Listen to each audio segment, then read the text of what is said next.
At my dad's birthday dinner, my sister stood up and said, "Let's thank my brother for paying off my student loans." Everyone clapped, except me. I never paid a cent. I turned to my dad, and he just smiled. It's what family does. So I quietly got up and made one call that changed everything. I, 32M, sat at the corner table of the steakhouse, nursing my second beer while the ambient chatter of my dad's 65th birthday celebration swirled around me. The restaurant was one of those upscale places with dim lighting and leather booths, the kind where a single appetizer costs more than a family meal anywhere else. I'd made the reservation 3 weeks ago, called in a favor to get the private room, and quietly arranged everything from the menu to the cake. Nobody knew I'd done it. That was fine. I didn't need credit. My younger sister stood up suddenly, tapping her fork against her wine glass until the room fell silent. She had that practiced smile on her face, the one she used when she wanted something or was about to perform. My stomach tightened instinctively. She launched into this whole speech about family and gratitude, her voice taking on that theatrical quality she'd perfected during her college drama elective. Then she said it, clear as day, loud enough for everyone to hear. She wanted to thank her amazing brother for paying off her student loans, all $60,000 of them. The room erupted in applause. Aunts, uncles, cousins, family friends, all of them turning to look at me with this warm, appreciative glow in their eyes. I didn't move, didn't smile, didn't even blink, because I'd never paid a single cent of her loans. Not $1. My dad caught my eye from the head of the table. He was beaming, that proud father expression plastered across his face. He raised his glass toward me and said something about how that's what family does, how we take care of each other. Everyone nodded in agreement, murmuring about what a good son and brother I was. The weight of that moment pressed down on my chest like a concrete slab. I'd spent the last 8 years building my consulting business from nothing, working 16-hour days, missing weddings and birthdays and holidays because I was too busy trying to establish myself. I'd done well, better than well actually, but every dollar I'd earned had gone into my business, my mortgage, my own life. I'd helped my family when I could, sure, but $60,000? That was mortgage-level money, life-changing money, the kind of money I absolutely would have remembered spending. My sister was still standing, soaking in the attention, talking about how she could finally breathe without the crushing weight of debt, how her brother had just handled it quietly, without making a big deal, because that's the kind of person he was. The lies kept coming, smooth and practiced, and I realized this wasn't a spur-of-the-moment thing. She'd planned this, rehearsed it. I looked at my dad again. He was still smiling, but there was something else in his eyes now. A challenge, maybe, or a test. He knew I hadn't paid those loans. Of course he knew, which meant he had. The pieces started falling into place with sickening clarity. 3 months ago, my dad had asked to borrow $15,000 for some home repairs. I'd written the check without hesitation. 5 months before that, he needed help with his property taxes, another $8,000. Last Christmas, there'd been some issue with his retirement account, and I'd floated him $12,000 to cover his expenses until it got sorted out. Every time, he'd promised to pay me back. Every time, I told him not to worry about it. Family takes care of family, right? Except he'd taken that money, my money, and used it to pay off her loans. Then decided I should take the credit for it. Or maybe that was her idea. Maybe they'd cooked this up together. I stood up slowly. The room went quiet again, probably expecting me to make some humble speech about how it was nothing, how I was just happy to help. Instead, I excused myself and walked toward the restroom corridor, pulling out my phone as I went. The private hallway was empty and quiet. I scrolled through my contacts until I found my accountant's number. He picked up on the third ring, probably surprised to hear from me on a Saturday evening. I told him I needed him to pull every transaction I'd made to my father over the past 2 years. Every check, every wire transfer, every Venmo payment.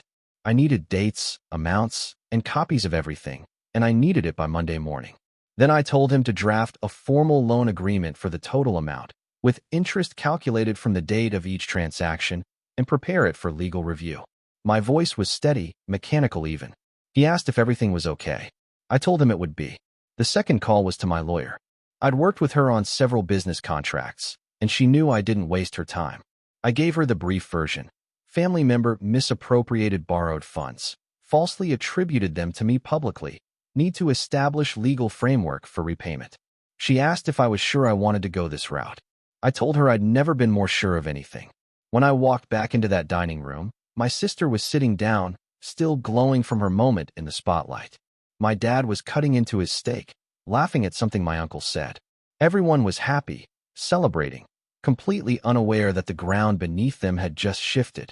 I sat back down and finished my beer, picked at my food, made small talk when spoken to, smiled when appropriate.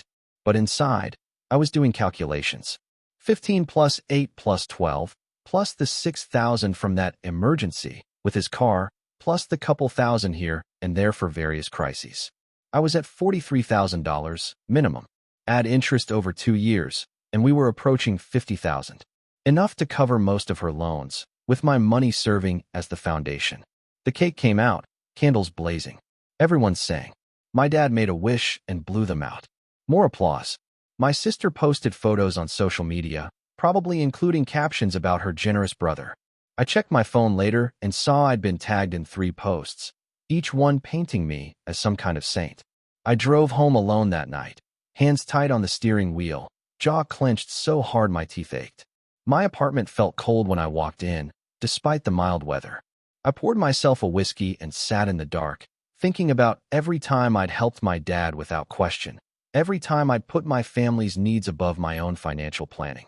Monday morning arrived with ruthless efficiency. My accountant delivered exactly what I'd asked for, a comprehensive breakdown of every cent I'd given my father.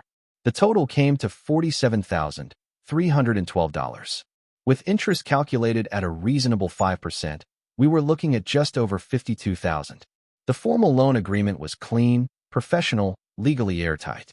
My lawyer had prepared a cease and desist letter for my sister, demanding she publicly retract her statements about me paying her loans and issue a formal apology. The letter outlined potential legal consequences for continued defamation and misrepresentation. It was harsh, but it was also necessary. I had both documents couriered to their respective addresses. Signature required. My dad called that afternoon. I was in a meeting, so I let it go to voicemail. He called again an hour later. Then again. By the end of the day, I had 6 missed calls and 3 increasingly frantic text messages asking me to call him back, that we needed to talk, that there'd been some misunderstanding. I didn't call back that day, or the next. My sister reached out too, but through social media, a long message about how hurt and confused she was, how she didn't understand why I was being so cruel, how she'd only been trying to show her appreciation. The manipulation was so transparent, it was almost impressive. She'd built her entire adult life on the foundation of being the baby of the family, the one who needed taking care of, and everyone had bought into it so completely that she genuinely seemed to believe her own narrative. I responded with a single line telling her to direct all communication through my attorney. Wednesday evening, my dad showed up at my apartment. I saw him through the peephole, looking older than he had at his birthday dinner, shoulders slumped in a way I'd never seen before. He knocked for 5 minutes straight, calling my name, saying he knew I was home. I sat on my couch and waited him out. Eventually, he left. The thing about going nuclear is that there's no real way to walk it back. I understood that. Once you lawyer up against family, once you formalize what should be informal relationships, you've crossed a line that most people can't forgive. I'd thought about that during those 2 days of silence, turned it over in my mind from every angle. But what was the alternative? Pretend it never happened? Let them think they could take my money, attribute my sacrifices to their own generosity, and face no consequences? Let everyone in my family continue believing I was some selfless benefactor when the truth was I'd been quietly bankrolling my father's image as the family patriarch who took care of his children? My phone rang again Thursday morning. This time it was my aunt, the eldest of my dad's siblings, the unofficial matriarch of the extended family. She'd always been the reasonable one, the mediator, the person everyone turned to when things got complicated. She asked if we could meet for coffee. Her voice was careful, neutral, none of the warmth I was used to. I agreed. We met at a cafe halfway between our places. She was already there when I arrived, sitting at a corner table with 2 cups in front of her. She'd ordered for me, my usual. It was a small gesture, but it felt loaded with meaning, like she was reminding me we were family, that she knew me. She got straight to it, asking what had happened, what had triggered such a dramatic response. I laid it out for her, calm and factual. Every loan to my dad, Every promise to pay me back. The revelation at the dinner that my money had been used for my sister's loans without my knowledge or consent, and then the public lie that I'd been the one to pay them off directly. She listened without interrupting. When I finished, she was quiet for a long moment, stirring her coffee even though she drank it black. Then she told me she'd known about the loans to my sister. Not the full story, but enough. My dad had told her months ago that he was helping his daughter, that he'd gotten the money from various sources. She'd assumed it was from his retirement funds, maybe some savings. She hadn't known he'd been borrowing from me to do it. She asked what I wanted. Not what I was legally entitled to, but what I actually wanted from all of this. I told her the truth. I wanted my money back. I wanted a public correction of the lie my sister had told. And I wanted acknowledgement, real acknowledgement, that what they'd done was wrong. She nodded slowly, like she'd expected as much. Then she asked the harder question. Was I prepared to lose my relationship with my father over this? With my sister? Because that's what would happen if I pushed forward. The family would fracture. People would take sides. Even if I was legally and morally in the right, I'd be cast as the villain who destroyed the family over money. I'd already considered this, of course.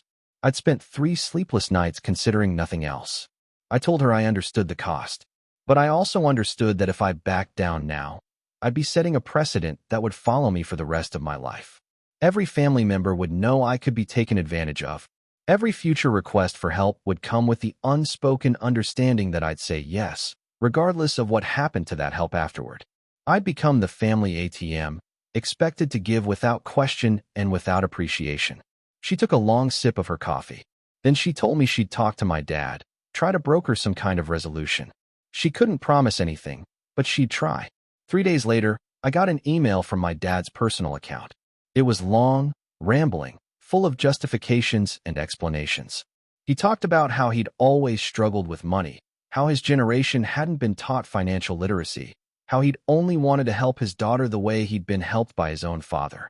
He talked about family obligation, about the unspoken contracts between parents and children, about how he'd raised me and put a roof over my head, and that had to count for something. Nowhere in the email did he apologize. Nowhere did he acknowledge that he'd lied, that he'd misused my money, that he'd enabled my sister's public deception.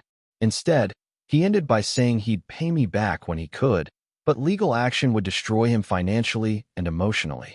And did I really want that on my conscience? The manipulation was infuriating in its obviousness. I forwarded the email to my lawyer without comment. She drafted a response on my behalf, professional and cold, reiterating our position and the deadline for repayment negotiations. My sister went a different route. She posted a long social media thread about toxic masculinity and financial abuse, about brothers who abandon their sisters, about families torn apart by greed.